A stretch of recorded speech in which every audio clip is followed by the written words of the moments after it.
وصحبه أجمعين أما بعد. We are going to begin this sitting here tonight with the praise of Allah subhanahu wa ta'ala, and by asking Allah Azza wa Jal to exalt the mention and grant peace to our messenger Muhammad sallallahu alayhi wasallam, and to his family and his companions. And after praising Allah and after sending peace and blessings upon the messenger of Allah sallallahu alayhi wasallam, I would like to start by thanking the administration of the masjid, thanking Sheikh Musa for his introduction, which I didn't understand anything from it at all. But inshallah ta'ala, the longer I spend in Sweden, inshallah ta'ala, we'll pick up some words bi'idhnillah ta'ala. And honestly, we appreciate so much, wallah, especially from the mashayikh and the tullab al-ilm, who are more deserving of sitting here than me. And I know that, subhanallah, since I came in the masjid, I found several of the graduates of the university and the people of knowledge, and wallahi, they are awla, more deserving of being here than I am. But sometimes you have a guest comes from the outside and people want to hear something a little bit different. So that's why I'm sitting in front of you here today, bi-idhnillahi ta'ala. I would then like to extend my thanks to every single one of you for coming, for sitting all close together and giving this your time and coming to listen to something, inshaAllah ta'ala. We hope that it will be beneficial. And we ask Allah subhanahu wa ta'ala, Allahumma allimna ma yanfa'una wanfa'na bima 'allamtana wa zidna ilma bi rahmatika ya arhamar rahimin. We ask Allah to teach us what will benefit us, to benefit us with what He teaches us. We ask Allah Azza wa Jal to increase us in knowledge. And we ask Allah subhanahu wa ta'ala to give us the ability to practice it and implement it. With that being said, I want to remind you of the benefit of you being sat here today and us coming together. Before we start the topic of the lecture, famous hadith of the Messenger of Allah sallallahu alayhi wa sallam, hadith mashhur, mushtahir, famous hadith, in which the Messenger of Allah sallallahu alayhi wa sallam said, مَجْتَمَعَ قَوْمٌ فِي بَيْتٍ مِّن بُيُوتِ اللَّهِ يَتْلُونَ كِتَابَ اللَّهِ وَيَتَدَارَسُونَهُ بَيْنَهُمْ إِلَّا نَزَلَتْ عَلَيْهِمُ السَّكِينَةُ وغشيتهم الرحمة وحفتهم الملائكة وذكرهم الله في من عنده أو كما قال صلى الله عليه وسلم. No people ever came together in a house from the houses of Allah, reciting the book of Allah and studying it among each other, except that sakina, tranquility, peace came down upon them. وَغَشِيَتْهُمُ الرَّحْمَةُ, and Allah's mercy enveloped them. وَحَفَّتْهُمُ الْمَلَائِكَةُ, and the angels surround them. وَذَكَرَهُمُ اللَّهُ فِي مَنْ عِنْدَهُ, and Allah mentions them to those lofty angels that are with Him. Wallahi, if that was the only thing we got from today, that would be such an amazing, amazing virtue. More than that we came together as brothers, we hope and we ask for the sake of Allah Azza wa Jal. And I said yesterday, when I gave a lecture in a different masjid in a different city, I said that we ask Allah subhanahu wa ta'ala to make us from al-mutahabbina fihi, those people who love each other for the sake of Allah. Al-mutazawirina fi, the people who visit each other for the sake of Allah. Al-mutajalisina fi, the people who sit together for the sake of Allah subhanahu wa ta'ala. We ask Allah to make us from those who He loves. Allahumma inna nas'aluka hubbak wa hubba man yuhibbuk wa hubba al-amal alladhi yuqarribuna ila hubbuk. We ask Allah for His love. We ask Allah to love those that Allah loves. And we ask Allah for good deeds that will bring us close to His love.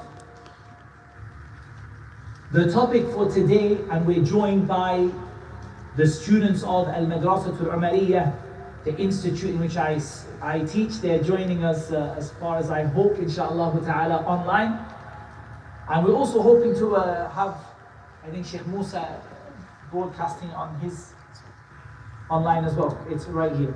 Alhamdulillah. So we have a lot of people, inshaAllah ta'ala, that are able to join and participate. Bi-idhnillahi al-aziz. And I do want this session to be something interactive. I want to listen from what you have to say I want to ask you some questions, and I want it to be something more than just for Muhammad Tim to speak. And we came to talk about something which is one of the most beautiful and motivating and inspiring topics, and that is to speak about the importance and the virtue of seeking knowledge. And it's important to motivate ourselves. The Prophet ﷺ said, إِذَا سَأَلْتُمُ اللَّهُ الْجَنَّةِ فَسَلُوهُ الْفِرْدَوْسِ. If you ask Allah for Jannah, ask Him for Al-Firdaus. We ask Allah subhanahu wa ta'ala to make all of us from the people of Al-Firdaus al-A'la min al-Jannah. If you ask Allah for Jannah, ask Allah for Al-Firdaus.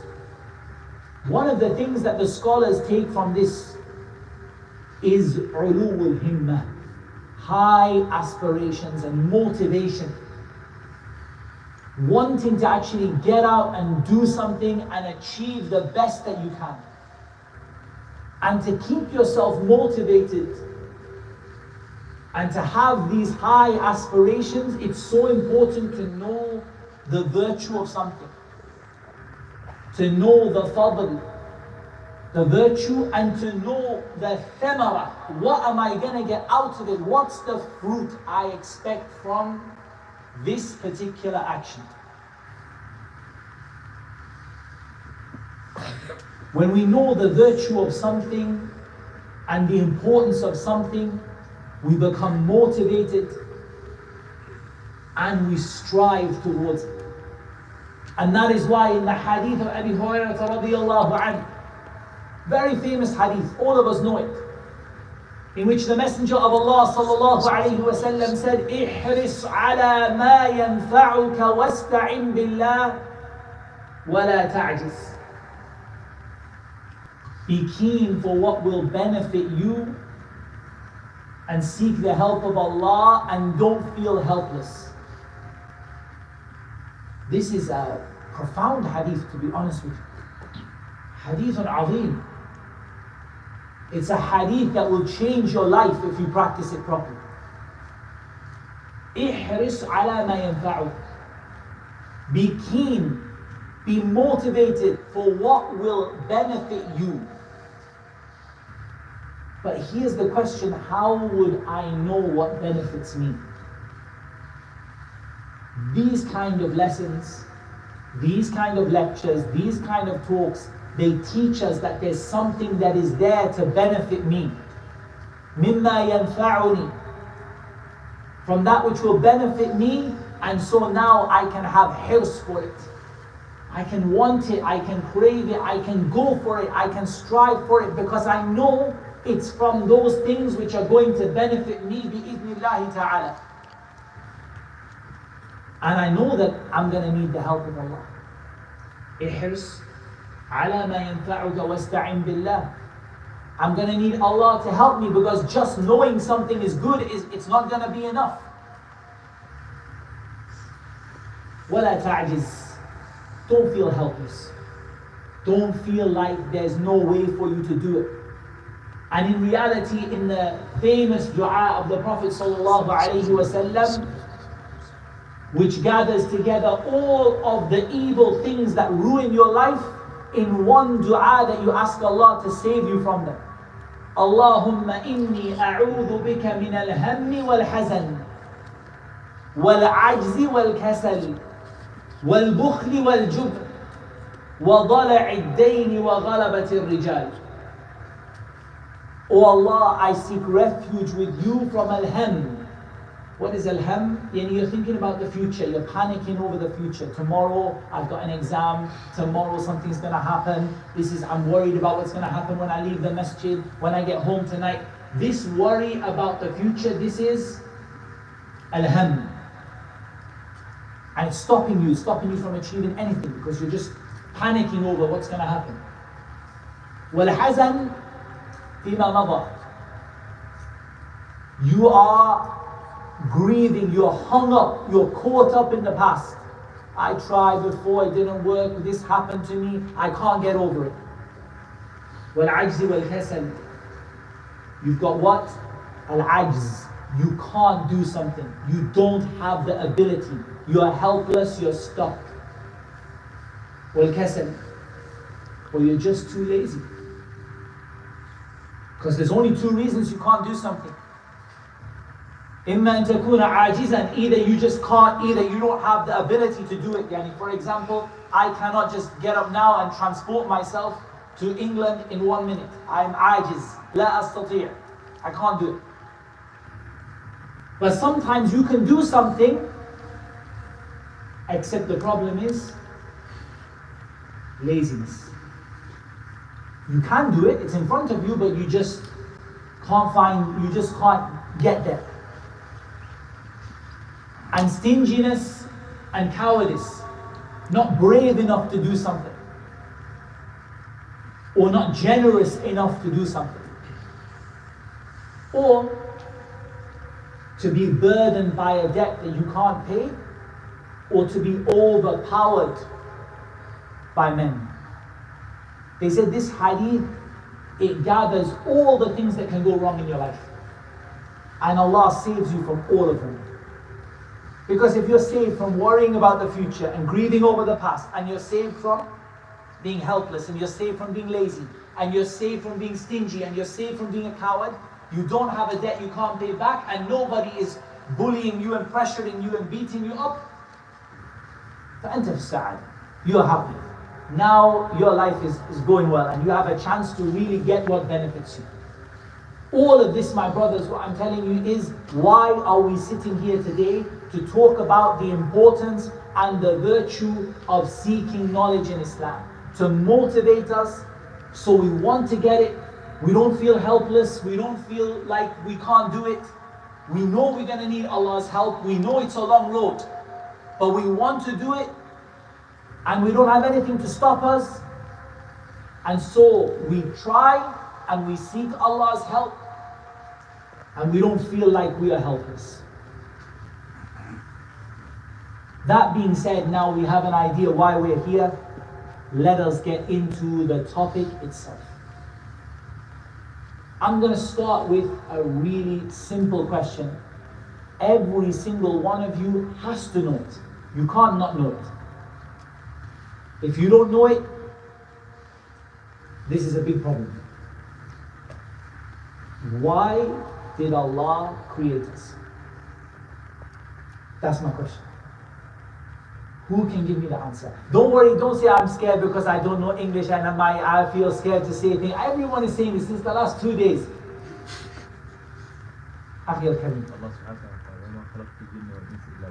Amazing.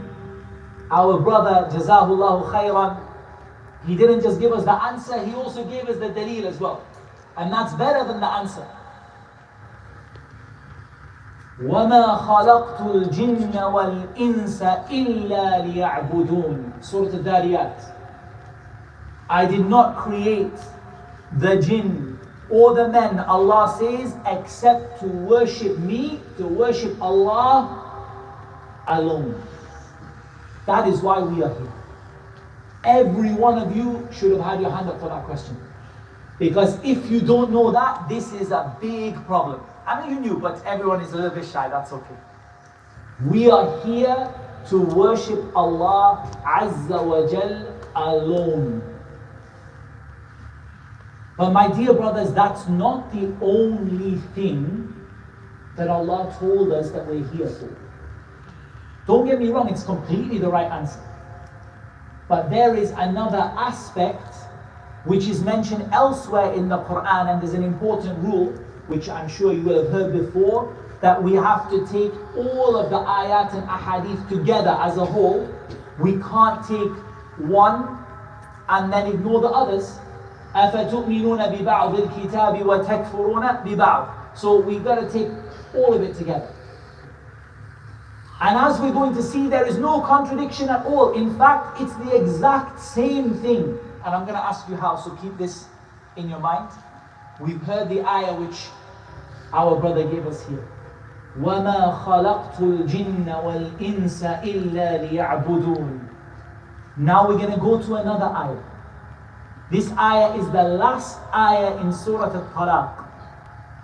الله الذي خلق سبع سماوات ومن الأرض مثلهن يتنزل الأمر بينهن لتعلموا أن الله على كل شيء قدير وأن الله قد أحاط بكل شيء علما.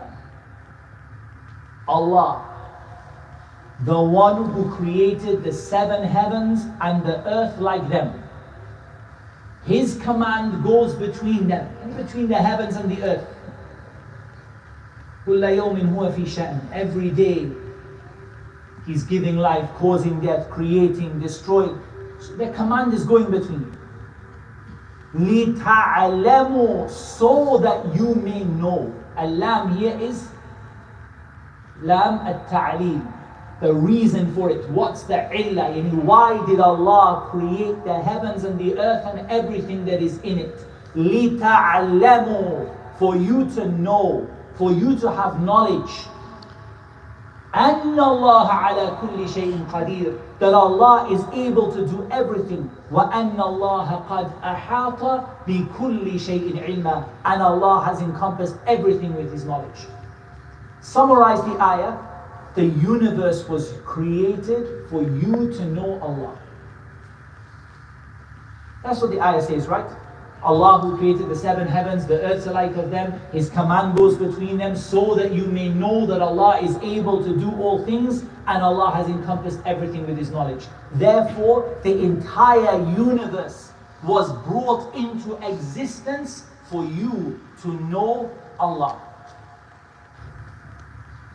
Now, there is no doubt at all, without a shadow of a doubt, there is no doubt that the Quran, it all goes together, right?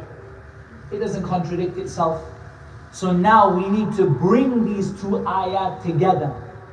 We need to bring the ayah in Surah Al-Dhariyat and the ayah in Surah Al-Talaq, and we need to bring it into one story, one concept. Can anyone tell me in one word? You're not allowed to use anything more than one word. What is that concept? Raise your hand if you know. Habibi. Ibadah. Okay, but ibadah doesn't, it comes in, no doubt, but it's not quite for the ayah in Surah Al-Talaq. We could have just took the ayah in Surah Al-Dhariyat, and we didn't, because Surah Al-Dhariyat mentions the word ibadah. So, if you're right, it's ibadah for sure. But Surah Al-Dhariyat mentioned, so we could have just left the ayah in Surah Al-Talaq. But if we want to bring them both together, let me see. Let me have a look. I'm going to go with one of the young brothers. Now, Tawheed, Allahu Akbar. Tawheed. Because Tawheed has two sides to it. And if you want, say three, but we're going to make it easy. Two ayah, two sides. Make it simple. توحيد المعرفة والإثبات توحيد القصد والطلب. The Tawheed of knowing Allah and affirming who Allah is, and the Tawheed of sincere intention and the actions that you do. They come together into the whole concept of Tawheed. Surah Al-Dhariyat says Allah created us for Tawheed, and Surah Al-Talaq says Allah created us for Tawheed.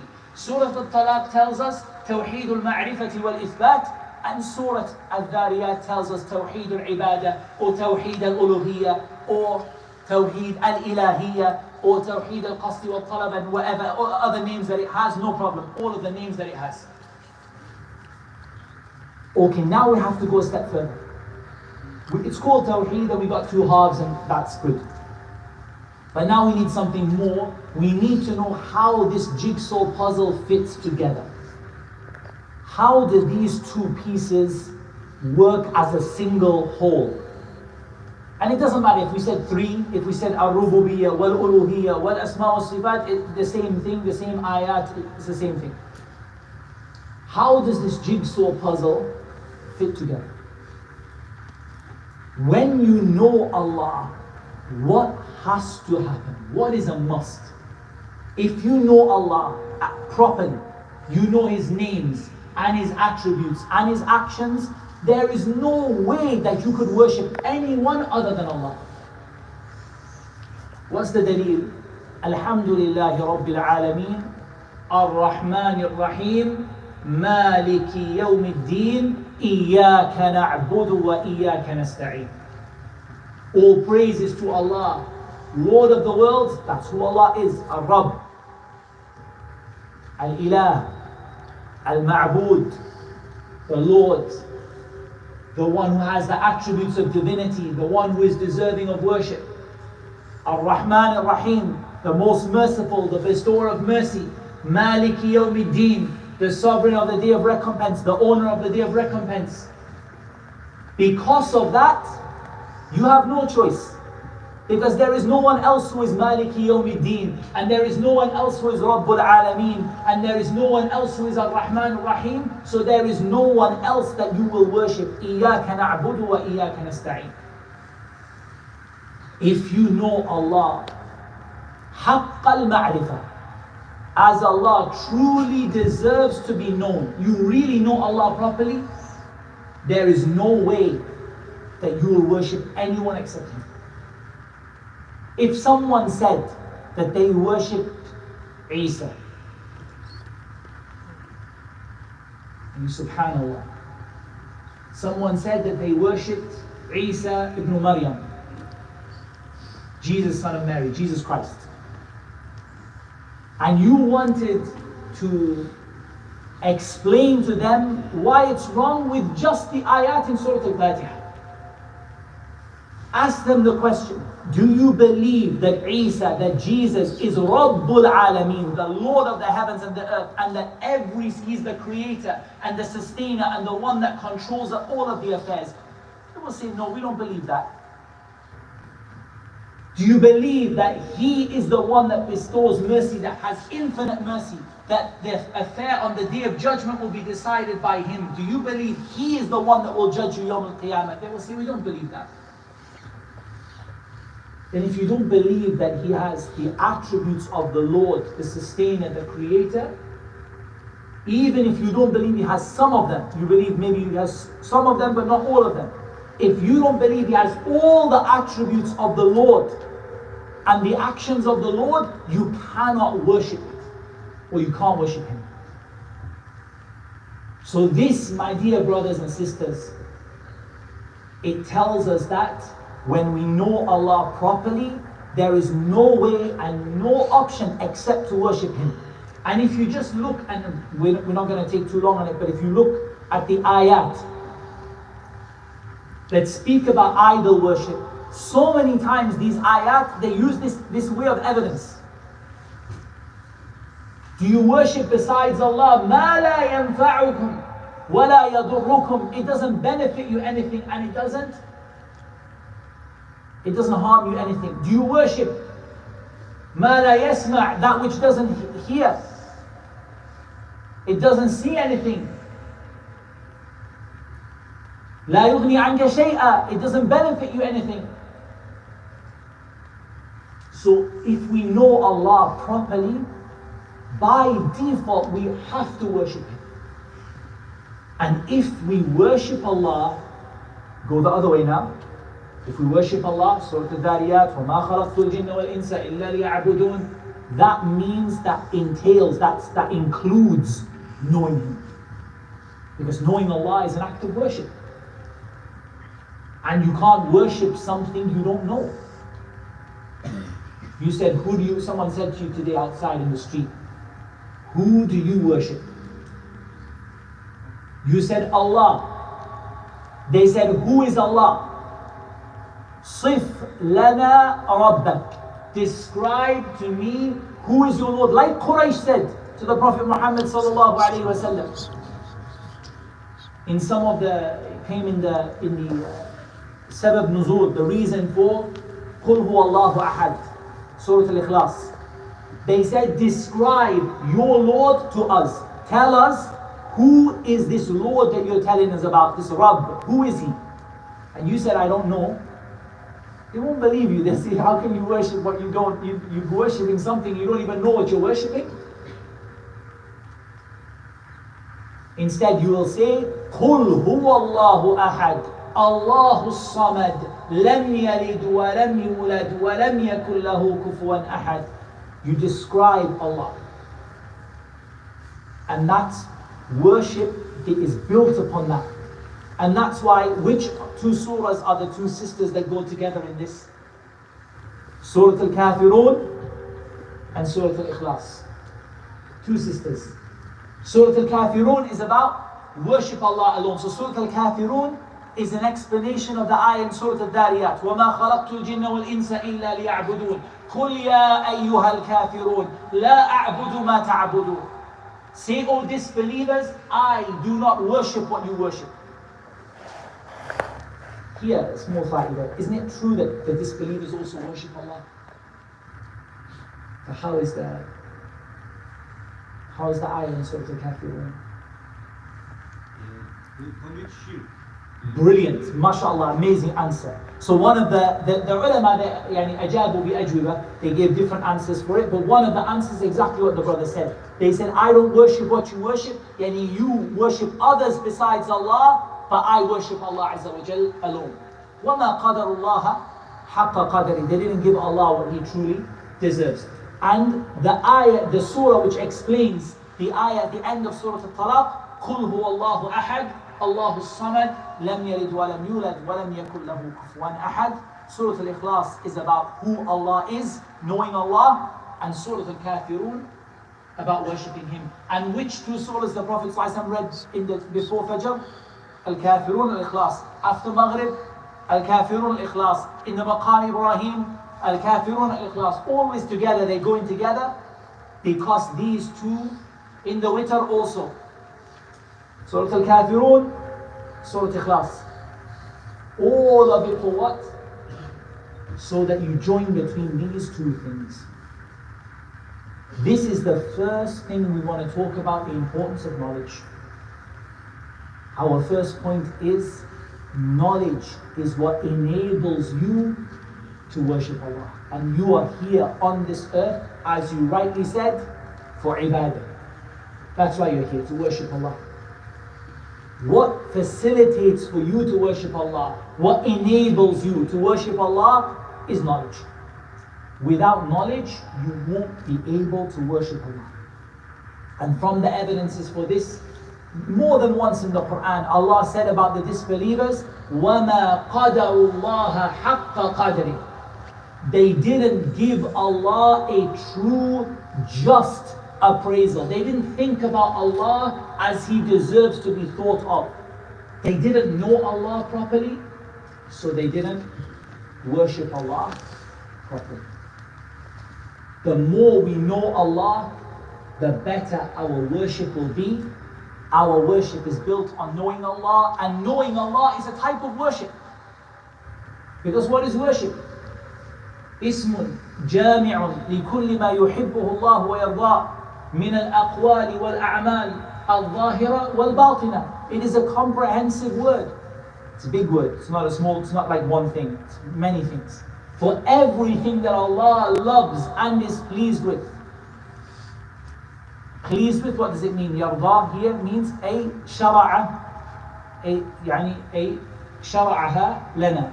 Meaning what Allah decreed for us to do in Sharia. This is what Allah told you to do. Allah told you to make dua, and Allah told you to pray, and Allah told you to sacrifice, and Allah told you to fast. Whether it's something inside, done in the heart, or whether it's something outside, done with the hands and the tongue. Whether it is an action like love and fear and hope, or whether it is a belief,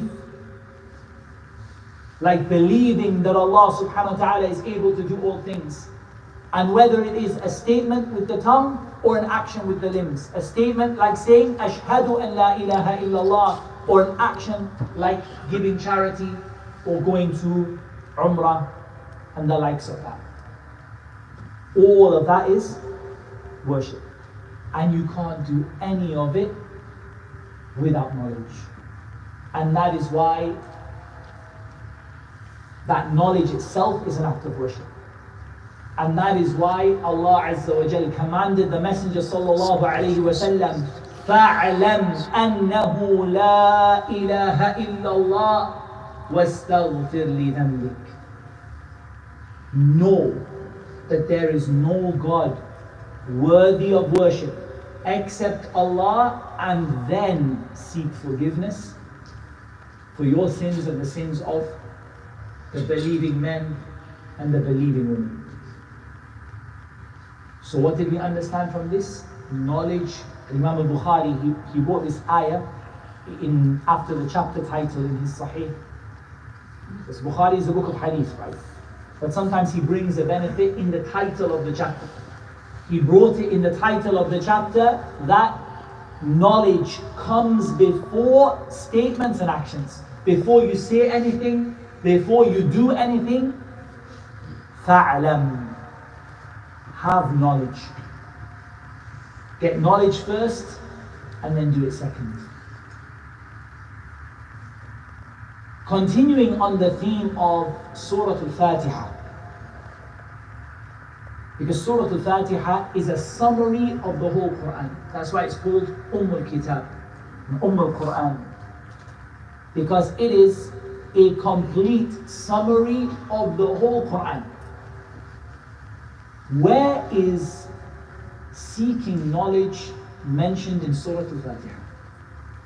Clearly, not like from like 10 steps away, like outright mentioned straight away in Surah Al-Fatiha. So I didn't ask you Surah Al-Baqarah, I didn't ask you Surah Al-Isra or Surah Al-Nur. I said Surah Al-Fatiha. Carry on. وَلَا الضَّالِينَ. Okay, amazing. اهدنا الصراط المستقيم صراط الذين أنعمت عليهم غير المغضوب عليهم ولا الضالين. Guide us to the straight path. The path of istiqamah, the path, the people on it are people of istiqamah, and the path is a straight path. It doesn't go left, it doesn't go right. It's a straight path. صراط الذين أنعمت عليهم, the path of the people you put your blessings upon, who are النبيين والصديقين والشهداء والصالحين وحسن أولئك رفيقا. They are the prophets and they are the people who are the most truthful in their iman, like Abu Bakr as-Siddiq, like Maryam وأمه صديقة عليها الصلاة والسلام. The shuhada, the martyrs, and the salihin and the righteous. I have a question for you here before we go. We're still talking about knowledge, but just a small thing.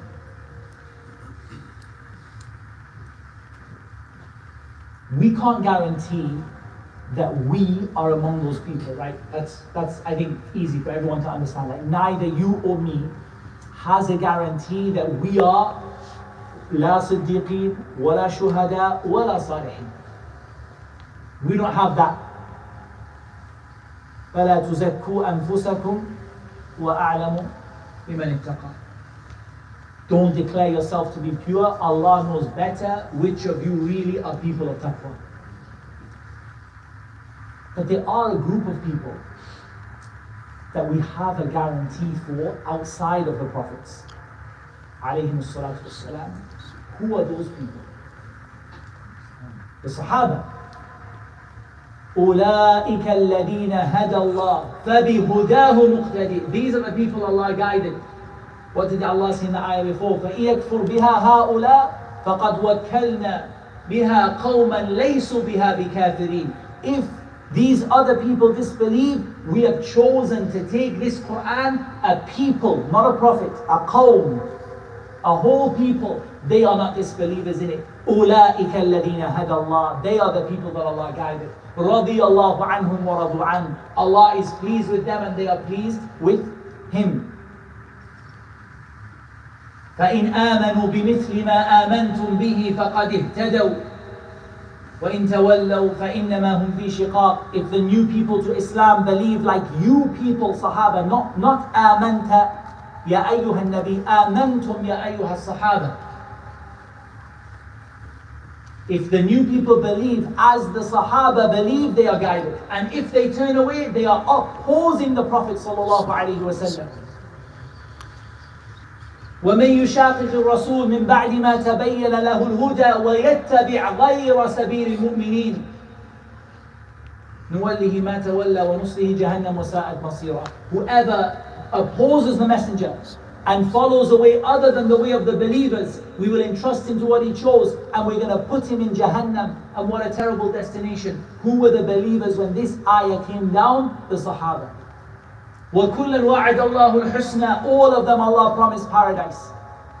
For the Sirat al-Mustaqim is the Sirat of the Prophets alayhim as-salatu was-salam, our Messenger Muhammad sallallahu alayhi wa sallam, and the Sahaba رضي الله عنهم وأرضاهم. غير المغضوب عليهم. The Prophet ﷺ explained al-Maghdubi alayhim. He said al-Yahud, and he explained al-Dhalun are al-Nasara. But the question is why? It's not like they're just like that. What makes them al-Maghdubi alayhim? Why? What specific thing did they have that made Allah angry with them? They had knowledge, but they did not act upon it. They had knowledge, but they didn't practice their knowledge. So they knew that Muhammad ﷺ was the messenger. They knew fine. يَعْرِفُونَهُ كَمَا يَعْرِفُونَ أَبْنَاءَهُم. They know him like they know their own children. You ever forgot your own children? You ever see your own kid and say, who are you? This is Dad.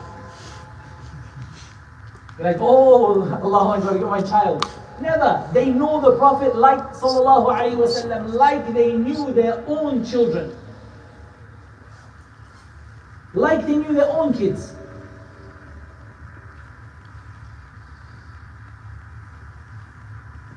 But they didn't practice. They didn't believe. They didn't accept. They didn't implement the knowledge they had. طيب, and Nasara, what was their problem? This is the shahid, this is what we want from it. They did not have knowledge. But they did not have knowledge. They did plenty of worship, but absolutely no effort to actually learn what is required from them. وَرَهْبَانِيَّةً ابْتَدِعُوهَا. This, they behaved like monks. We never told them to do it. They just made it up. Therefore, to avoid being from al-Maghdubi alayhim, what is required from you? To practice. To avoid being from al-Dhalin, what is required from you? To have knowledge. What's the Sirat al-Mustaqim? It is to join between al-ilm al-nafi' wal-amal al-salih. Beneficial knowledge and righteous action. هو الذي أرسل رسوله بالهدى ودين الحق ليظهره على الدين كله. He is the one who sent his messenger with guidance and the religion of truth. Guidance means al-ilm al-nafi', beneficial knowledge, وَدِينُ الْحَقِّ الْعَمَلُ الصَّالِحِ, righteous actions. Go back to the books of tafsir, you'll find it there. Al-Huda, Al-Ilm al-Nafi', Deen al-Haq, Al-Amal al-Salih. Therefore, Surah Al-Fatiha, which is a summary of the Quran, says, get beneficial knowledge and practice that knowledge and you will be on the Sirat al-Mustaqim. Let's put it a different way. Get knowledge, beneficial knowledge, practice that knowledge the way that the Prophets ﷺ and the Sahaba did it, and you're on the Sirat al-Mustaqim. Is there any way to be on the Sirat al-Mustaqim without knowledge? No, because without knowledge, automatically you become from Ad-Dalin. So there's no way to be on the Sirat al-Mustaqim without al-ilm al-nafi', beneficial knowledge. This is I think we came to our second, I might miss the numbering, but roughly we came to our second reason why it is important to seek knowledge. The next reason why it is important to seek knowledge, I'll read to you the ayah and you tell me what we're taking from the ayah. شهد الله أنه لا إله إلا هو والملائكة وأولو العلم قائما بالقسط لا إله إلا هو العزيز الحكيم. Surah Al-Imran, ayah number 18. Allah bears witness that there is nothing worthy of worship except Him, and so do the angels and those of knowledge. That He is maintaining His creation in justice. There is no God worthy of worship except Him, the exalted in might or wise. What's wajh al-istidlal min al-ayah? How are we using the ayah as an evidence? If you want to look it up in Swedish, the English translation was hard. It's ayah number 18, Surah Al-Imran. Who can tell me what's wajh al-istidlal min al-ayah? What are we using this as an evidence for? Three people. Okay. Allah mentioned Himself and the angels and the people of knowledge for their testimony. You get testimony, right? If you go to court, shahada, if you go to court and the judge says, what did you see? And you say, I swear by Allah that I saw this and this and this. You're a witness now. Allah only accepted the witness of three: Himself, the angels, and the people of knowledge. As though He said, nobody else matters and no one else is their witness valuable. And He put the people of knowledge with who? Next to the angels. He put them, the angels and people of knowledge. So He raised them up to the level that He put them next to the angels. And it's as though Allah Azza wa Jal told you that no one else, their witness doesn't matter. And that makes perfect sense. Because if you're a witness but you don't know what happened, if the judge brings you to the court and says, okay, who committed the crime? You say, Judge, he did it. Say, okay, do you have knowledge of this? No, I don't know really, to be honest with you. Doesn't count for anything, right? The witness that has knowledge, now that counts for something. And think about this, the angels live in the world of the heavens.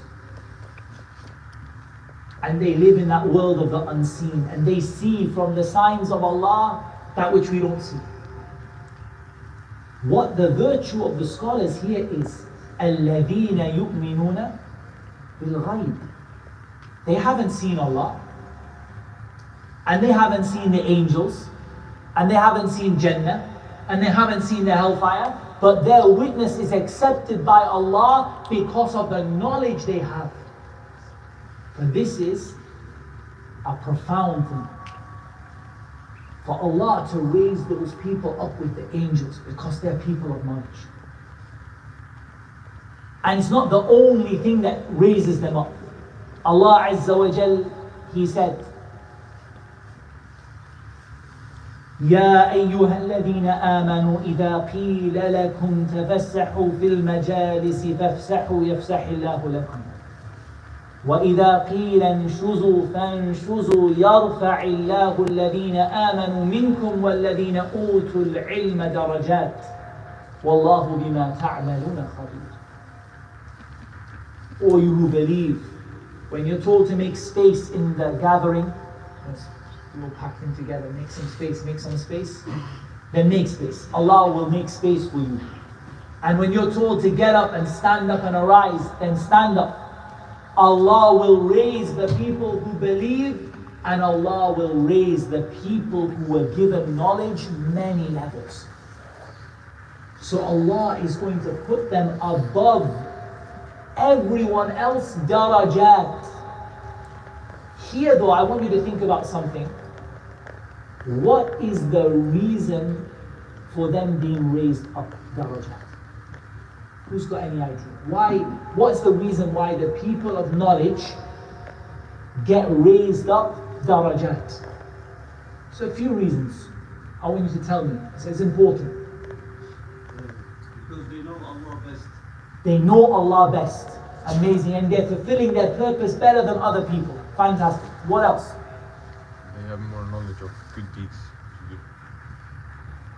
I'm gonna let that one go, because even though you're right, I want to get at something, not so much the fact that they have knowledge. I want to go a little bit past that. They benefit others? Very good. So before they benefit others, who do they benefit? Themselves. Themselves. It's not the knowledge. It's not like Google has knowledge. And ChatGPT has knowledge. It's about the knowledge that benefits you and benefits all the people around you. And ينوي رفع جهل عن نفسه وعن غيره. When they asked Imam Ahmad about the intention for seeking knowledge, that he makes an intention to remove ignorance from himself and the other people. So it's not the fact that he's got books. We spoke about the Athar, if I'm not mistaken, Abdullah bin Mas'ud. ليس العلم بكثرة الرواية. Knowledge is not about having a lot of narrations. إنما العلم الخشية. Knowledge is about having fear of Allah. Fear that comes with love and veneration and knowing who Allah is. So ultimately what made them get raised up is their actions. Because if it was knowledge, Allah Azza wa Jal would have raised up Bani Israel and not made them from al-maghdubi alayhim, the people that He was angry with. Because they had knowledge, they have ulama. Allah mentioned their ulama, the ulama of Bani Israel in the Quran. They have ulama. But their ulama became al-maghdubi alayhim. Allah got angry with them. Why? Because they didn't practice it. So when they practice their knowledge, Allah will raise you levels. And the reason that our brother shared with us here, Jazahullahu khairan, is not just about benefiting himself, but it's about benefiting other people. And that is why we come to this hadith, which we're going to spend a little bit of time on. And this hadith is going to bring all this together. The hadith is عن كثير بن قيس رحمه الله تعالى من التابعين. A man from the tabi'een called Kathir ibn Qais. The hadith you can find it in Abu Dawud and Tirmidhi and elsewhere.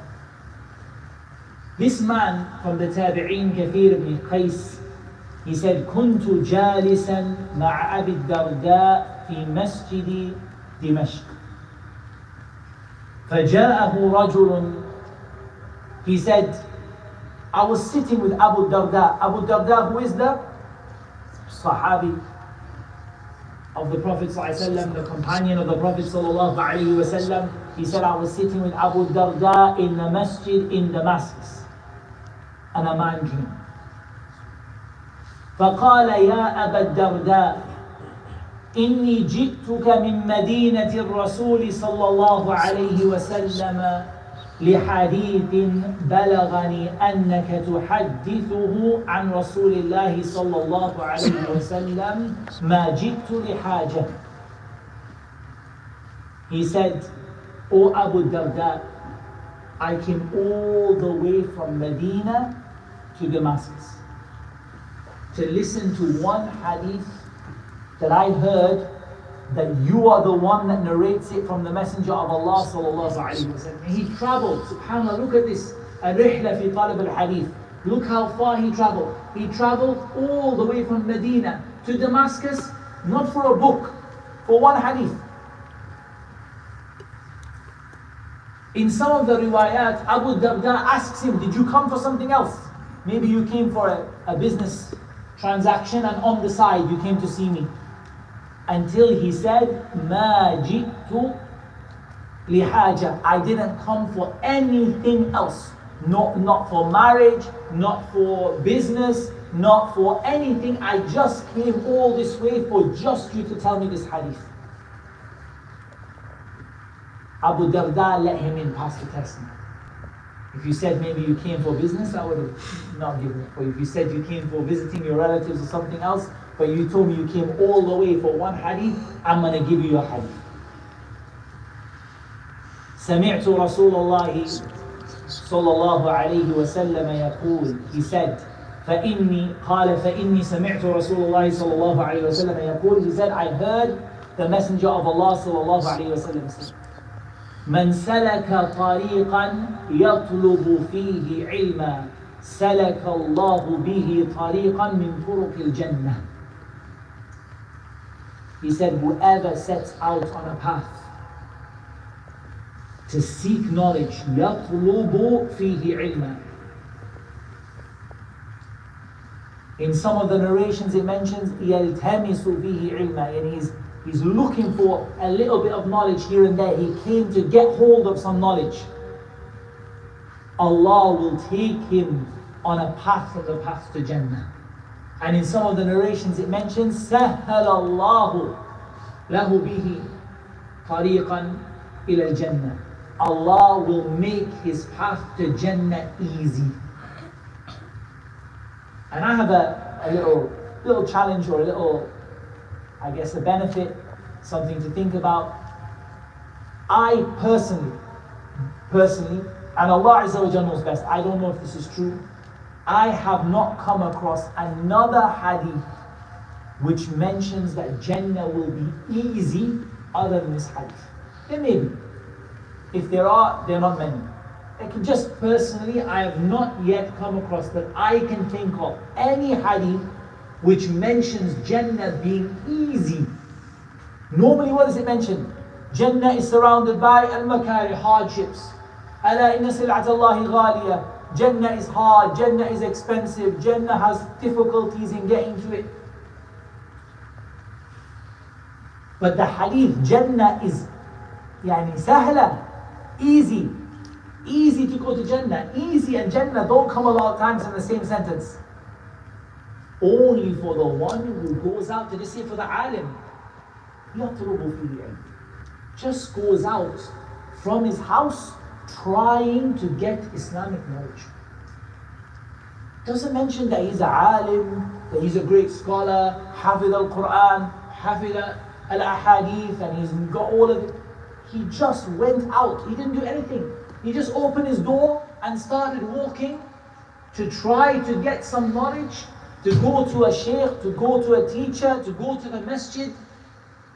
يَلْتَمِسُ فِيهِ عِلْمًا. Just try to find some knowledge on the way. Try to get some knowledge. Came to a class. Allah made his way to Jannah easy. And that's because knowledge, my dear brothers, is like a road map to Jannah.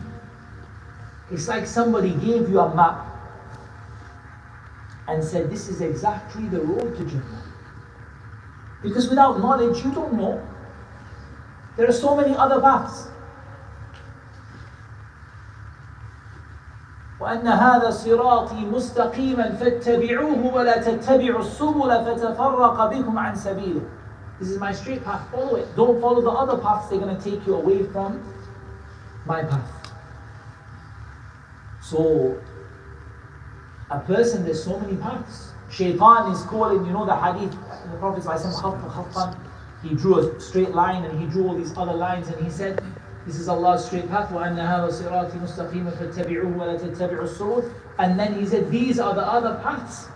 In every one of them there's a shaitan calling the people.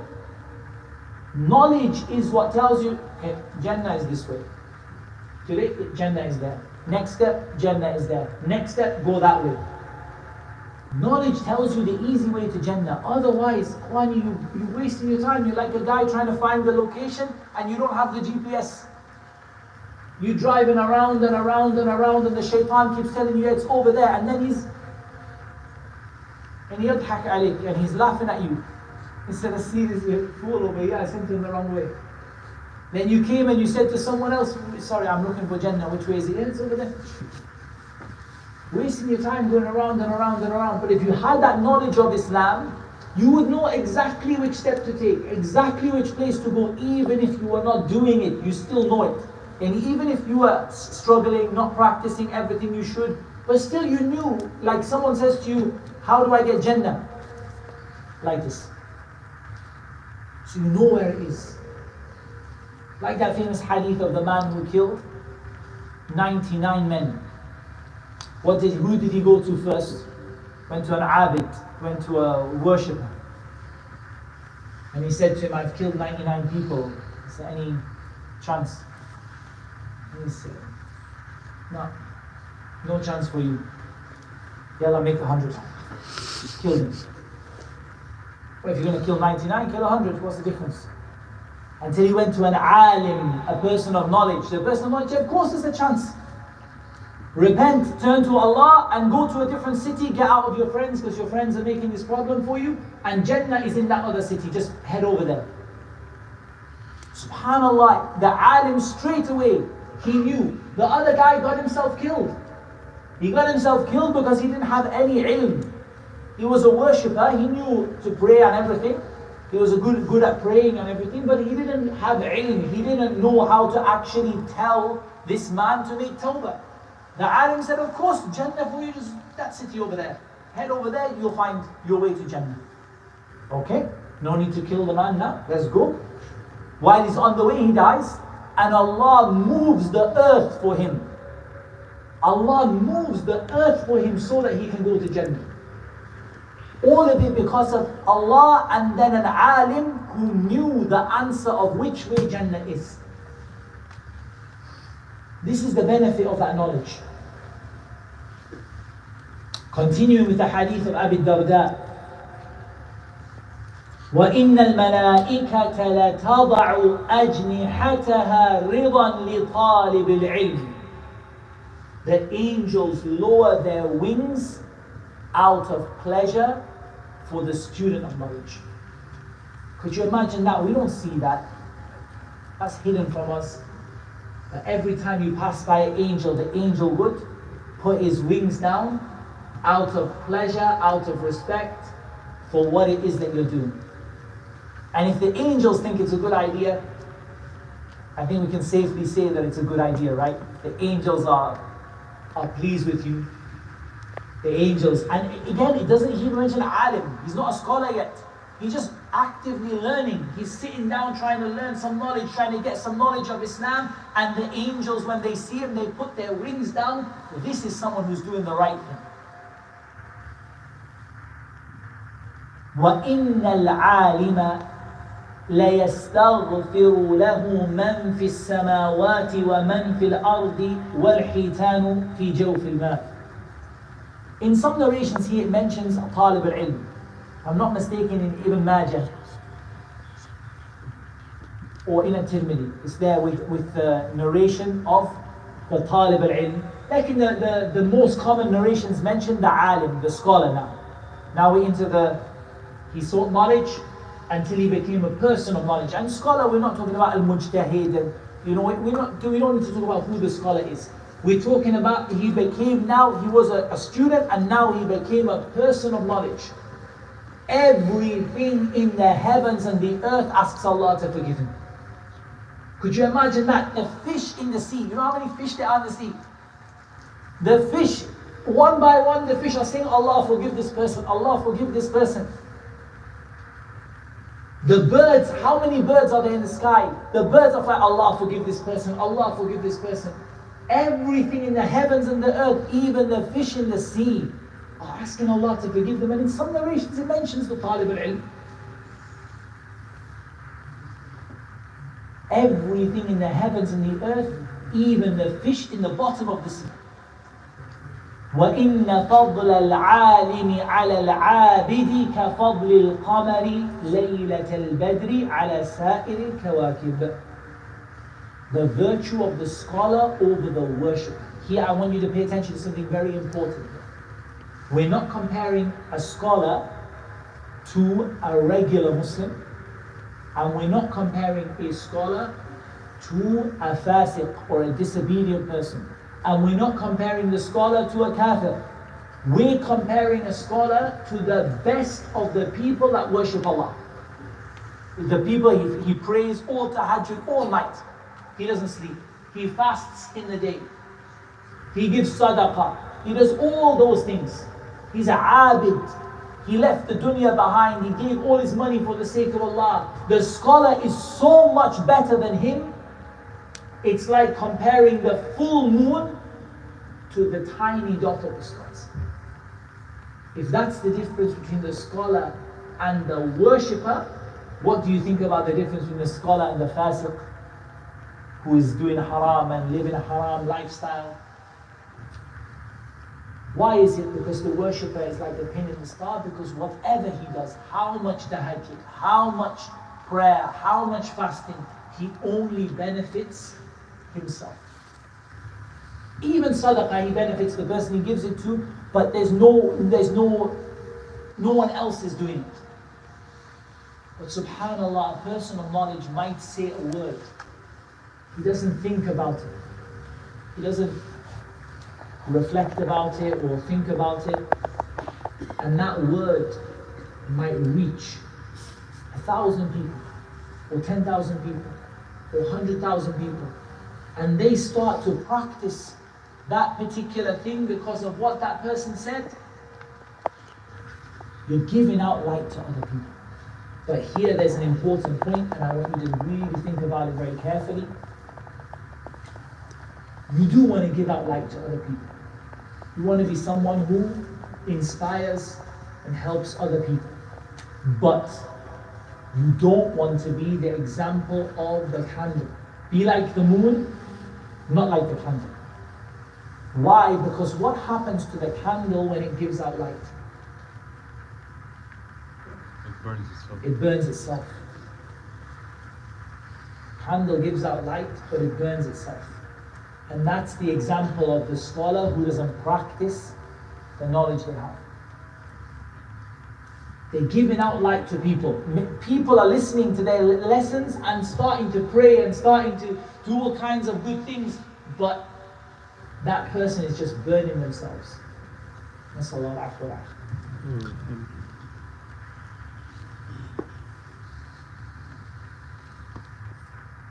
وإن العلماء ورثة الأنبياء وإن الأنبياء لم يورثوا دينارا ولا درهما ورثوا العلم فمن أخذه أخذ بحظ وافر. The scholars are the inheritors of the prophets. And if anyone continued the job of the prophets ﷺ, it's the people of knowledge, nobody else. If you want to do the job that the Prophet ﷺ did, you want to be part of his legacy, the people who continue after him. No one can be a prophet, right? Not you, not me, no one can be a prophet. The Prophet Muhammad ﷺ is Khatam al-Nabiyyin, the last of the prophets. But if you can take over some piece of what he left behind, it's in explaining the religion of Islam, teaching it to people, calling people to it. That's what the job of the Prophet ﷺ was. And nobody took the job of the Prophet ﷺ after his death except for the people of knowledge. The Prophets never left behind gold and silver coins. وَرَّثُوا الْعِلْمِ. They left behind knowledge. That's why Abu Hurairah radiallahu anhu, one day, he came to the marketplace and he decided to, kind of inspire the people in the marketplace. So he said to them, do you not know that the inheritance of the Prophet ﷺ has been shared out in the masjid? The businessmen thought, or they saw dollar signs, not dollar signs in those days, dirham signs or whatever. Then we can look at, imagine if you have the Prophet ﷺ's shoe or his clothing or some money of his or some possession of his. Oh, this is amazing. So they ran. They left their dates and their clothes and the things they were selling in the marketplace and they ran to the masjid. They opened the door. They went inside.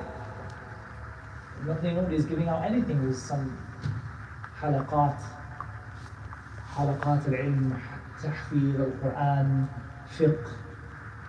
But they know Abu Hurairah is truthful. He's a Sahabi. So they came back and said, Abu Hurairah, we didn't see anyone giving anything out.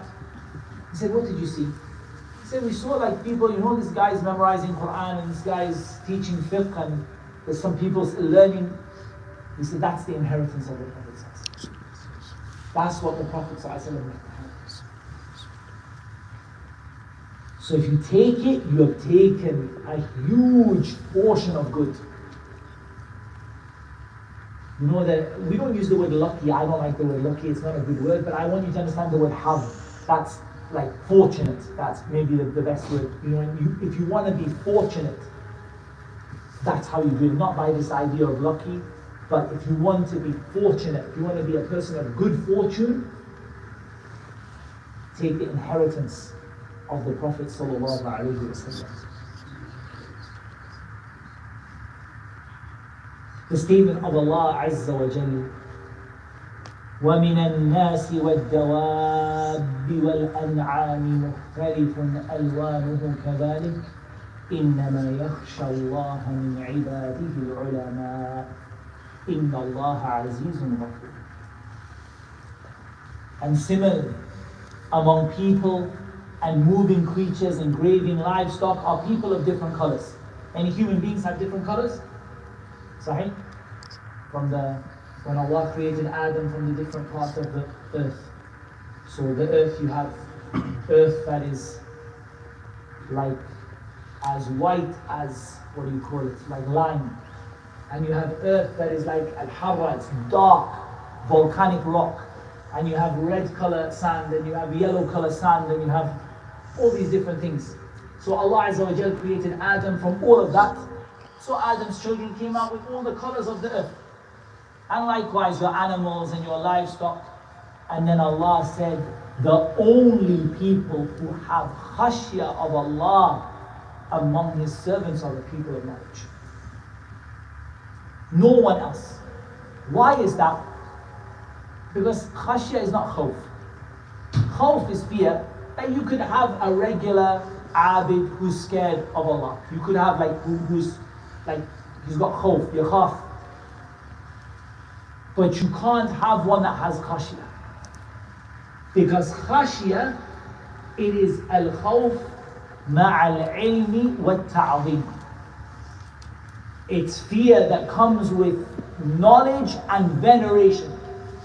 And the knowledge that fear came from, that is the knowledge of the people of knowledge, the knowledge of the scholars. Those are the people who really are truly fearful of Allah, are the people who know Allah. Allah Azza wa Jal asked the Prophet sallallahu alaihi wasallam, or told the Prophet sallallahu alaihi wasallam, فَتَعَالَى اللَّهُ الْمَلِكُ الْحَقِّ وَلَا تَعْجَلْ بِالْقُرْآنِ مِنْ قَبْلِ أَنْ يُقْضَى إِلَيْكَ وَحْيُهُ وَقُلْ رَبِّ زِدْنِي عِلْمًا. Say, my Lord, increase me in knowledge. وَقُلْ رَبِّ زِدْنِي عِلْمًا. My Lord, increase me in knowledge. Prophet ﷺ, Jibreel comes down to him. And knowledge comes onto his heart. نزل به الروح الأمين على قلبك. It comes onto your heart, the knowledge. And he's told, make dua Allah, give me more knowledge. Allah, give me more knowledge. Allah, give me more knowledge. Give me more knowledge. If the Prophet ﷺ is being told more knowledge all the time, we're more deserving of needing that dua. The hadith of Muawiyah radiallahu anhu, that he narrated, the Messenger of Allah sallallahu alayhi wa sallam said, "Man yuridillahu bihi khayra yufaqqihhu fid din." Whoever Allah wants good for, He gives him fiqh in the religion. And fiqh doesn't just mean understanding.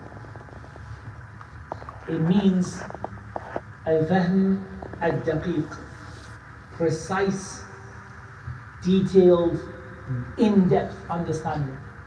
If Allah wants good for you, SubhanAllah, all of us, people say about qadr, I don't know what's written for me, and what about if it's good for me, and if Allah wants good for you, He will give you proper, detailed, in-depth understanding of the religion. So if you want Allah to want good for you, then what do you have to do? Seek knowledge. And if you actually go and seek knowledge, that means that now Allah Azza wa Jal, and He gives you the ability to do it, it means Allah wants good for you. مَنْ يُرِدِ اللَّهُ بِهِ خَيْرًا يُفَقِّهُ فِي الدِّينِ. It means Allah wants good for you. And all of us want that for ourselves. So this answers the question of the person who says, I just want to be a regular guy. I just want to know, I want to know how to pray. Just teach me how to pray, and that's it. Don't teach me anything else. مَنْ يُرِدِ اللَّهُ بِهِ خَيْرًا يُفَقِّهُ فِي الدِّينِ. If Allah Azza wa Jal wants good for you, He's going to give you fiqh of the religion. We're going to conclude with the advice of Ali ibn Abi Talib radiyallahu ta'ala anhu wa ardah, that he gave to Kumayl ibn Ziyad al-Nakha'i.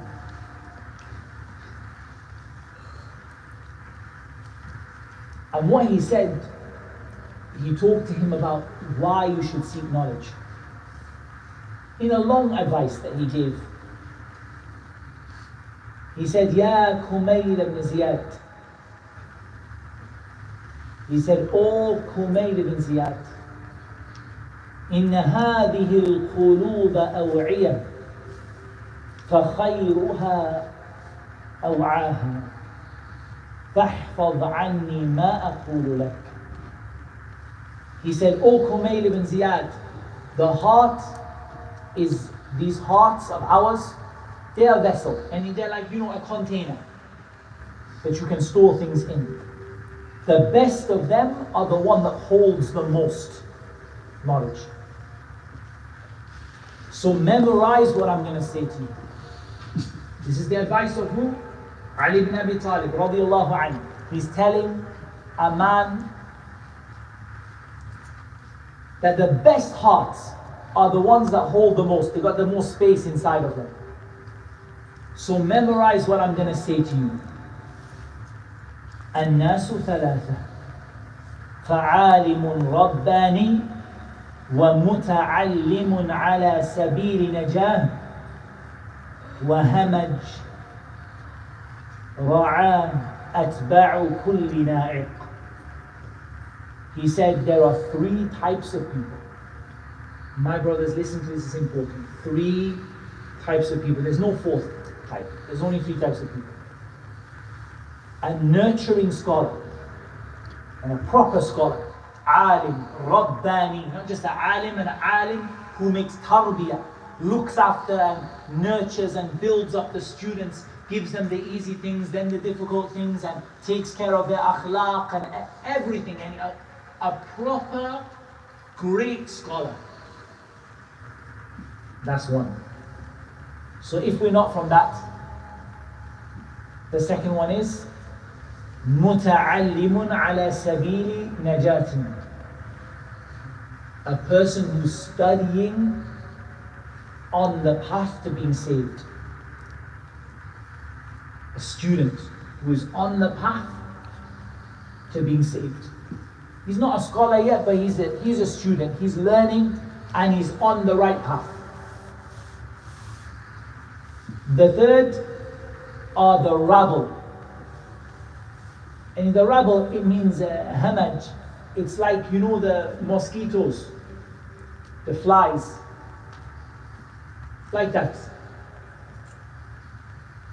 The riffraff, yani the low people, they follow everyone who shouts out to them. So what did he say? Either you're a scholar, either you're a student, or either you're like the flies, buzzing around.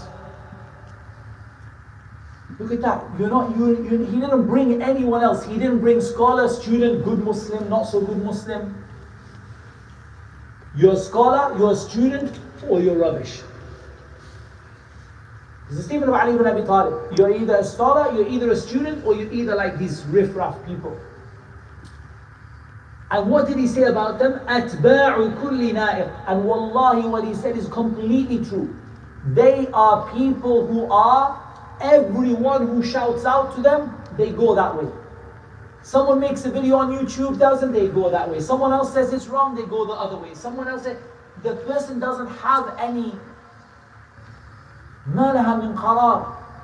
There's no foundation, there's no roots. That's why when you see the Masih al-Dajjal coming out, many people will follow the Dajjal. Many people. Because these are people in the first place who are أَتْبَاعُ كُلِّ نَائِقٍ. Everyone that shouts out at the top of their voice, I'm on the right way, let's go with him. But the person of knowledge and the student, the scholar and the student says, no, this is not right. This is not what Allah said. This is not what the Sunnah is.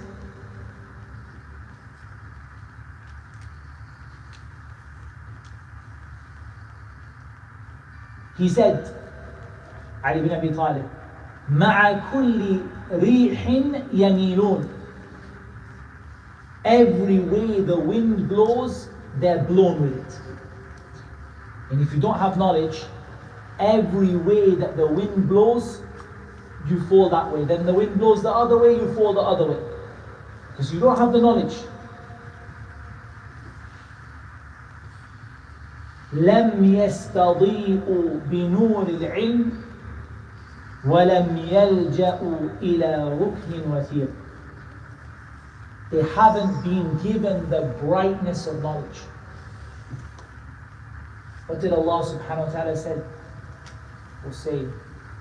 أَوَمَنْ كَانَ مَيْتًا فَأَحْيَيْنَاهُ وَجَعَلْنَا لَهُ نُورًا يَمْشِي بِهِ فِي النَّاسِ كَمَنْ مَثَلُهُ فِي الظُّلُمَاتِ لَيْسَ بِخَارِجٍ مِنْهَا.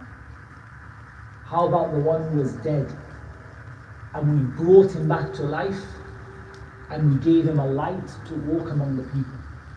Is that person like the one who's in darkness and he's never going to get out? Look at this example, it's such a beautiful example. The one who was dead, the heart is dead, and Allah brought him back to life. And Allah gave him a light, knowledge. Allah gave him a light to see where to put his feet. Is that person like the one in the darkness? Imagine now all the lights in the masjid went off and we're in complete darkness. And one person has a torch. I think he might get out quicker than the other people. Allah gave you a light to walk with. This person didn't. He said if he didn't get knowledge, he didn't get the light of knowledge, and he didn't go back to the scholars and the people of knowledge to give him support. He didn't come back to that, have that support. He said, Ya Kumayl, al-ilmu khayrun min al-mal. Al-ilmu yahrusuk, wa anta tahrusu al-mal. والعلم يزكو على الإنفاق والمال تنقصه النفقة ومنفعة المال تزول بزواله. He said, "Oh Kumayl, knowledge is better than money." Allahu Akbar. We all today, we behave like money is better, huh? Knowledge is better than money. And he gave the reason. He didn't, Ali ibn Abi Talib, he didn't just say knowledge is better than money, full stop. He told you why. He said, knowledge guards you, but you guard your money. And when it comes to your money, You're like, have I got my money? Is it safe? Is it locked up? Is my car locked? We all do it, right? Did I lock my car? I think I left my car open. Is the house locked? And you put your money inside. Knowledge does that to you. Is he okay? Is he safe? Knowledge keeps you safe, but you have to keep your money safe. He said, knowledge increases when you spend it, and wealth is decreased by spending, apart from sadaqah. And when you spend your money, it goes down. When you spend your knowledge, by practicing it, by calling to it, by implementing it, your knowledge goes up. The benefit of money goes away when it's gone. And when that person passes away, the benefit of the money, nobody asks like what happened to your money. It belongs to your kids now, it belongs to your family. They might say, alhamdulillah, we've got some money now, we can spend it. But then you're not getting anything now from the money you left behind. If you die today and you leave money, that money is going to go to your kids, going to go to your family, going to go to your relatives, but you're not going to benefit anything from it. But the knowledge you die with, that knowledge continues to benefit you as long as people benefit from it. And then Ali ibn Abi Talib, he said, رضي الله عنه يا كميل محبة العالم دين يدان بها. He said, loving a scholar is an act of religion which we worship Allah through it. العلم يكسب العالم الطاعة لربه في حياته وجميل الأحدوثة بعد وفاته. He said, loving the scholar is an act of worship which we come close to Allah with. Knowledge gives a scholar obedience to his Lord in his life, and it makes him obedient to his Lord in his life, and when he dies, it gives good words that are said about him after his death. When a rich guy dies, mostly people, I mean, if sadaqah maybe people mention, but generally people don't mention, there's nothing to say. 200 years, 300 years later, nobody remembers somebody who had money. Like in the scholars who died 1400, 1300, 1200, 1100, 1000 years ago, we know their names and we know their biographies, and so we have a beautiful mention of them even after they died. He said, وَصَنِيعَةُ الْمَالِ تَزُولُ بِزَوَالِهِ وَالْعِلْمُ حَاكِمٌ وَالْمَالُ مَحْكُومٌ عَلَيْهِ.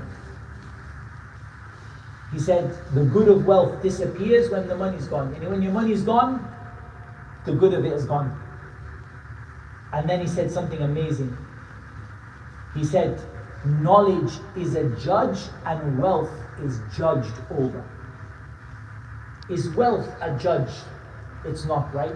Wealth is the thing you judge on. If you go to court, who does the money belong to? The judge, it's my money, it's his money. You're fighting over the money in the court. How does the judge decide who gets the money? Knowledge. So knowledge chooses who gets the money, and the money is the one that people fight over. Then he said, Ya Kumayl, مات خزان الأموال وهم أحياء والعلماء باقون ما بقي الدهر أعيانهم مفقودة وأمثالهم في القلوب موجودة.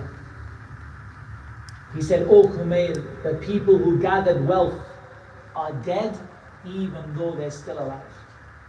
And their hearts died even though they're still alive. And the scholars will remain as long as time remains. We might lose them, they might pass away, but their lives, their lessons that we learn from them are in our hearts until this day. He said, Ha innaha huna, and he pointed to his heart. Indeed, here there is لعلما جما لو أصبت له حملا. Allah. He said, you know, in this heart of mine, I've got so much knowledge. If only I could find someone who would be willing to take it from me. Look what Ali was wishing for. He wasn't wishing for money.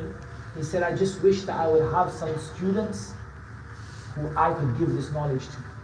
He said, in this knowledge, in this heart, and he spoke the truth because he learned from the Prophet ﷺ. My heart is full of ilm, but I just wish that I would find some people who would take it from me. I think that is a beautiful quote and piece of advice from Ali bin Abi Talib radiyallahu ta'ala anhu wa ardah.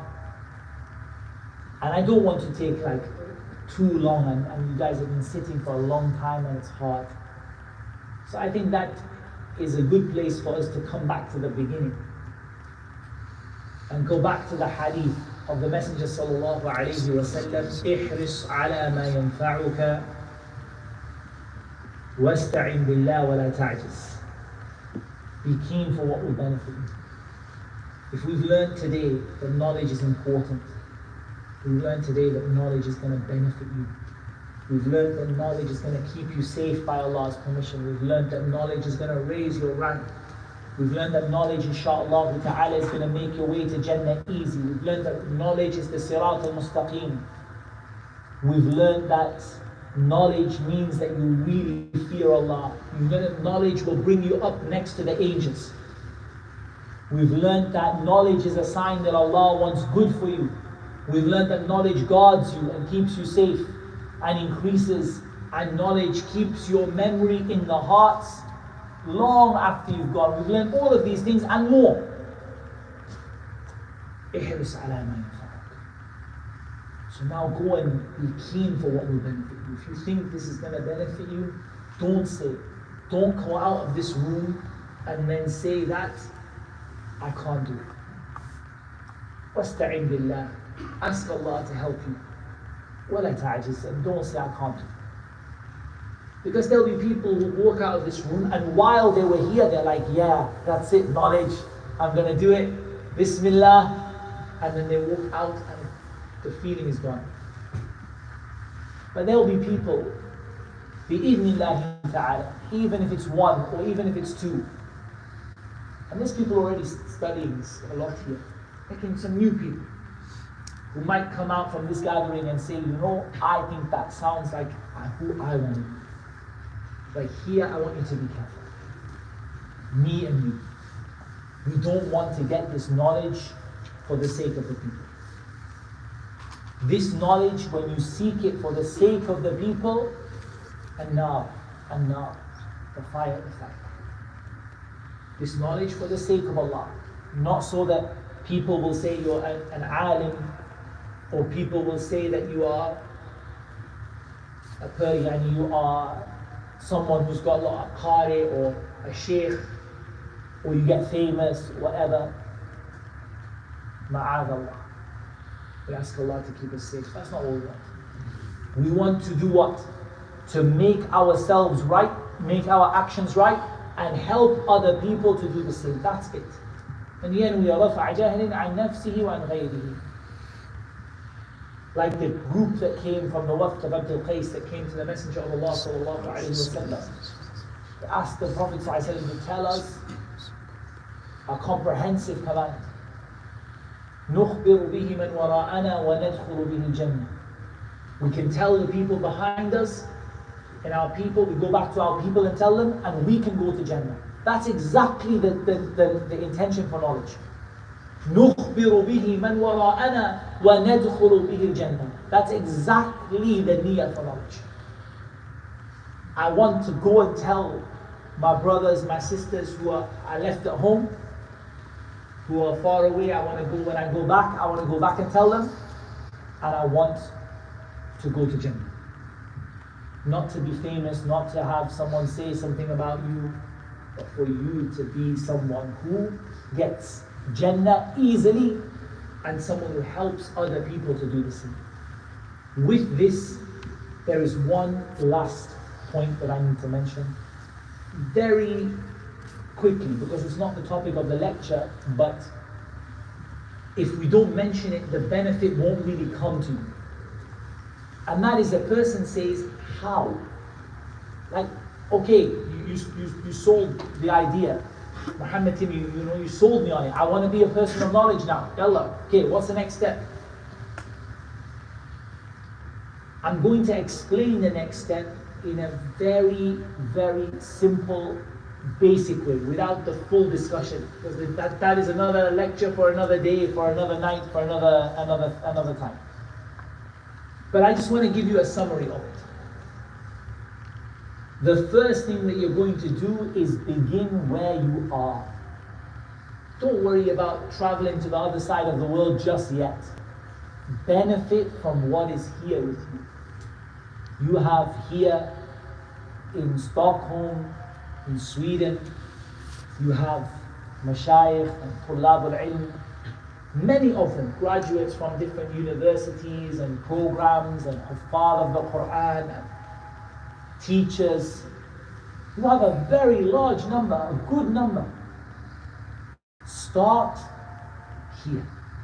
Don't say, I'm going to go across the world and I'm going to go and sit with Sheikh Fulan and I'm going to learn, and I'm going to. Tasweef, huh? Sawfa. Tomorrow I'm going to do it again tomorrow.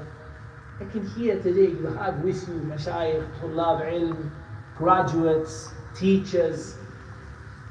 And you don't need to go anywhere. You don't even need to leave you don't even need to leave the masjid, let alone leave the city. You have in the masjid. You don't even need to leave the masjid, let alone leave the city. And then as you finish gathering what you can, you slowly move outwards and outwards. Maybe you have to go to a different city. Maybe you have to go a little bit across to a different country. And then gradually you travel more and more until you get it. So that's the first point. The second is, what type of knowledge am I getting? Very simple. Divide Islam up into different funun, different sub-sciences, different topics. Don't see Islam is one big thing. It's one big thing, but don't become someone who, he says, yeah, I study Islam. So, random videos on YouTube, random teachers, random, no, break it into topics. Aqeedah is a topic. What to believe about Allah, the angels, and all of those things. Fiqh is a topic. How do I practice my religion? How do I pray and fast? Tafsir is a topic. What does Allah intend by His speech in the Quran? Hadith is a topic. What does the Prophet ﷺ want from us and instruct us to do in the Sunnah? Seerah is a topic. Arabic language is a topic. And so on. Continue it like that. In each one of those topics, you must go in order with a structure and a curriculum. Because if you go random, what do you think if today I decided I'm going to learn medicine, I want to be a doctor? So I opened my friend's medical textbook and I went to page 393 and I read that page and then I closed the book. And I went to another YouTube video and I typed in, I want to be a doctor, what do doctors do? And I watched a 10-minute video and then I closed it down. And then I went to another place and I read a page on this, and then I Googled something on a website and I copy-pasted it. Do you think I'll become a doctor? Would you trust me? In surgery with a knife, huh? Sorry, we just try it out. No, it doesn't matter, right? It's only a bit of surgery, we try it out. You will see you're never going to be a doctor like this. You're supposed to go and study book by book, page by page, step by step. The same in Islam. And there's two things that are very dangerous. What are the two things they say are the most dangerous? The two most dangerous people. It's not the gangster and the two most dangerous people is nisfu alim wa nisfu tabib. Half a doctor and half a scholar. Half a scholar will ruin your akhirah and half a doctor will ruin your dunya.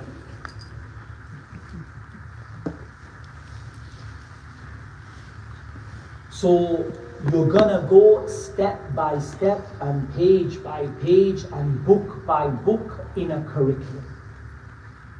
And it doesn't matter, you might have the same teachers, you might have 100 teachers in your lifetime, you might have 1,000 teachers in your lifetime, you might study in this place and that place, but you've got a program, you've got a curriculum, book by book, lesson by lesson, dars by dars, like that.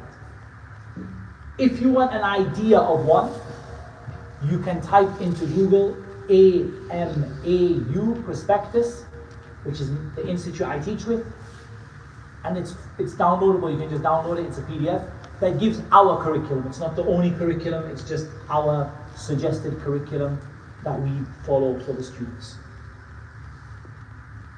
The third thing. It's only 4, inshallah. The third thing is when you study, you're going to join between two things: al-hifdhu wal-fahm. Memorizing and understanding. If you don't memorize anything, it's really hard, because the problem is the knowledge is not coming with you. Does that make sense?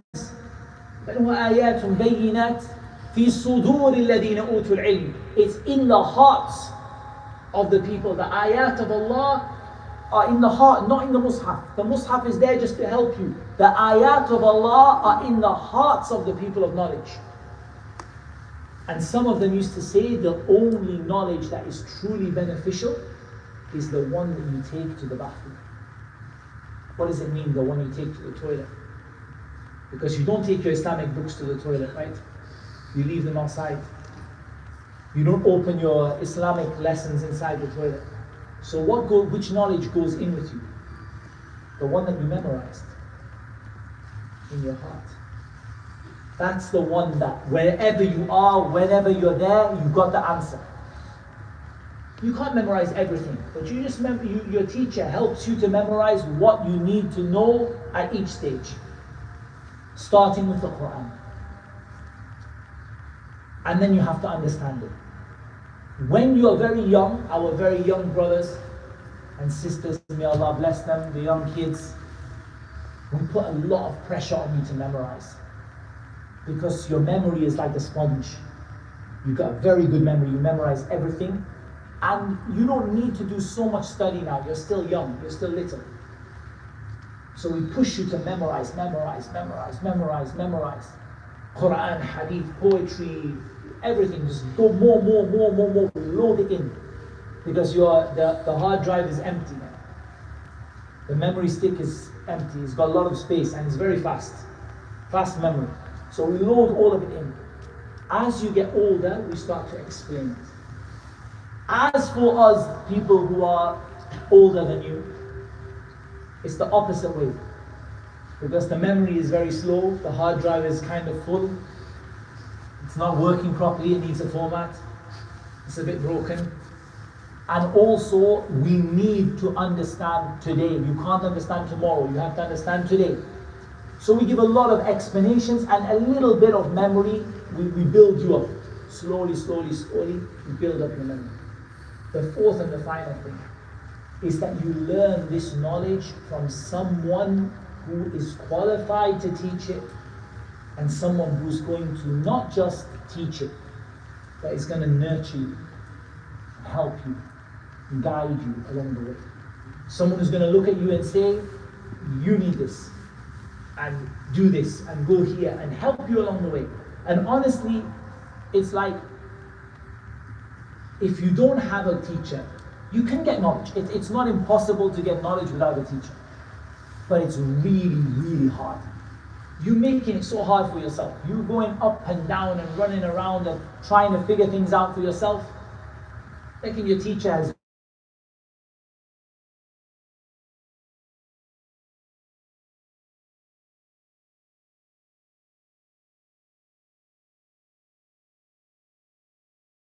is going to tell you exactly what to do, and is going to teach you to develop your manners and your behavior just like they teach you to benefit from that knowledge.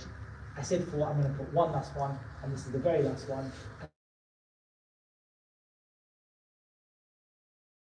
Focus on putting it into practice And from that is learning the etiquettes of knowledge, to be a good student, how to sit, how to learn, how to make notes, how to ask questions. And if you do that, inshaAllah ta'ala, then you can be one of those people that gets all of these good. All of this is to just set you going on a path. Because if I could be someone that Allah blessed me just to give a little push, maybe one day I'll come back and I'll see a great scholar from the great ulama of our time, and I might remember that that was a brother who was sat in my class, and he became more knowledgeable than me. I just give a gentle push. Maybe after that the person keeps going, they become, till we sit down and we say, Shaykh, afidna mashkur, ma'jura, give us benefit, Shaykh. That person, wallahi, la yustaghrab, it's not unusual that actually happens. That actually sometimes we see many students now going to the jami'at after me. Wallahi, they achieved ad'afan mudha'afa akthar than what we achieved. Levels upon levels more than what we achieved. Like maybe they just saw us and thought, okay, I want to do what he's doing, but then they did a much better job. But all of that reward, we can share it together, inshallah.